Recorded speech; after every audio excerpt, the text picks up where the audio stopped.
That the weather is starting to heat up, it means we're officially in snake season. So when you go hiking or running, remember to keep your eyes open for our slithery friends. But it's important to know that snakes aren't usually aggressive and will only attack when provoked. Well, today we've got our resident reptile conservationist, Sean Thomas, in our studio to take us through some do's and don'ts. And he's brought a little friend along. Sean met her at Fishhook. You know, I was asked, Sean, whether I have a snake phobia. The closest I've ever gotten to snakes is when I watched Anaconda, so I don't know if I have a snake phobia. All right, so look, thanks for the invite, Taps.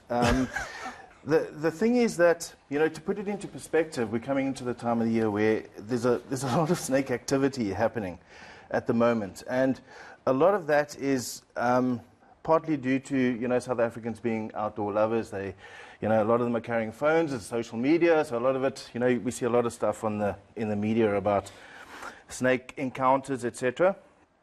But the reality is that, you know, particularly the threat of snake bite in this country is minuscule compared to, you know, other risks we have. If you look at, you know, on average, the annual mortality or fatality rate from snakebite is about 20 to 25 people per year in the country. And, you know, we lose 12,000 people on our roads every day, but we're not scared to get into the car and drive. But if we see a snake in the garden, you know, the first thing we want to do is react and chop it in half. So, you know, there's a whole group of us around the country, actually, that will go out and rescue these guys, put them back into nature. And, you know, the only reason we're encountering them all the time is because we destroy their habitat and build in their natural environment. Well, so talk to me about how we should be responding to snakes, because I see this snake when I'm out running or hiking or whatever, and I'm going to react very differently to you, obviously. Sure. So how should people be reacting?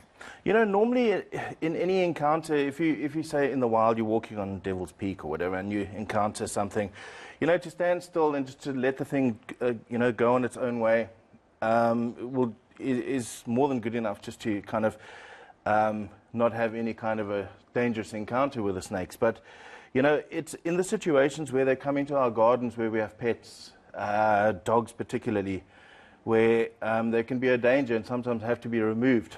The best advice I can give there is firstly to, you know, keep your gardens as neat and tidy. You know, things like piles of bricks and rubble and briarwood attract their prey. You know, it attracts the mice, it attracts the frogs, the lizards, and those are things that snakes prey on. So yeah. it attracts the snakes too.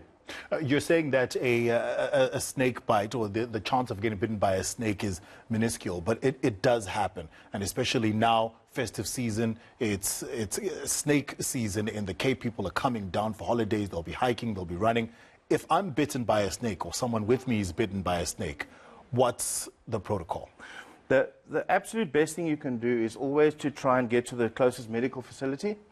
You know, most of them have, we've got some very effective antivenoms in the country.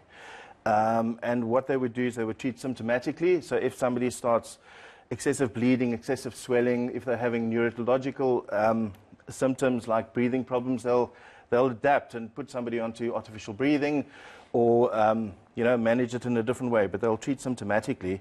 And proper medical care is always going to be, at a medical facility, is always the best course of action.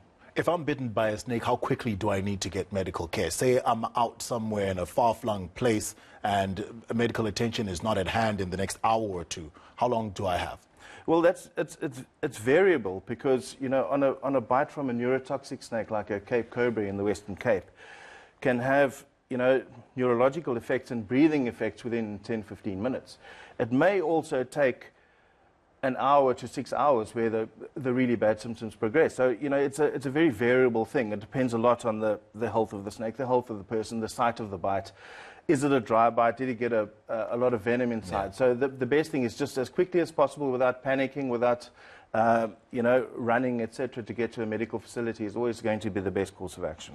Do you need to take a picture of the snake for the medical experts?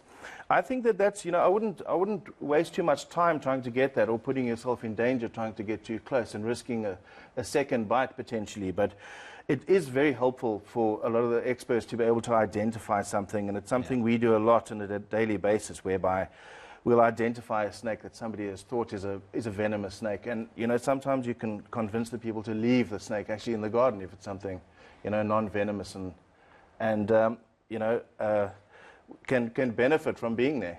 Finally, Sean, what should people absolutely not do when they encounter a snake or are bitten by a snake? You know, Taps, most bites are usually from people trying to interfere with snakes, trying to kill snakes, trying to hurt snakes, trying to catch snakes. And, you know, the only time snakes are really defensive is, you know, if you're going to hurt it or get too close to it, if you stand on it in the instance of something like a puff adder, or, you know, you try to get too close to it to, you know, to hurt it, then the snake is going to defend itself. And that's one of the reasons that dogs are so often bitten, because they're running in at that level of the snake, and the snake defends itself and lashes out, and that's where the problem happens. All right, Sean. Well, thank you so much for bringing your friend into studio. I was told that I'm supposed to hold the snake, but I think we've run out of time, Sean. I think we've run out of time. So that's convenient. Let's skip that. Snake season in the Cape, and you've got to make sure you follow all of the advice that Sean has given us when it comes to snakes.